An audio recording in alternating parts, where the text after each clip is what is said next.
ఎంత మాత్రం నువ్వు సాఫ్ట్వేర్ కంపెనీలో ల్యాప్టాప్ పట్టుకుని పనిచేసినా నాగలి పట్టుకుని పొలం దున్నే రైతు ముందర పనికిరారు. ఏ విధముగా మీరు ఎంత పిజ్జా బర్గర్లు తిన్నా కూడా సద్దన్నం తినే రైతు ముందర పనికిరారు. దేశానికి ఉపయోగపడే వాళ్ళు ఇద్దరే, ఒకటి రైతు, రెండు సైనికుడు.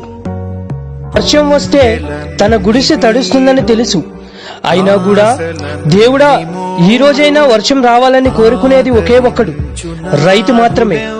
పాతకాలంలో దంపుడు బియ్యంతో చేసిన అన్నం ముందర ఇప్పుడు తినే బిర్యానీలు ఎందుకు పనికిరావు. కానీ దేశానికి వెన్నెముక అయిన రైతు కష్టాన్ని మర్చిపోతున్నారు. టెక్నాలజీ పేరుతో వ్యవసాయాన్ని మర్చిపోతున్నారు.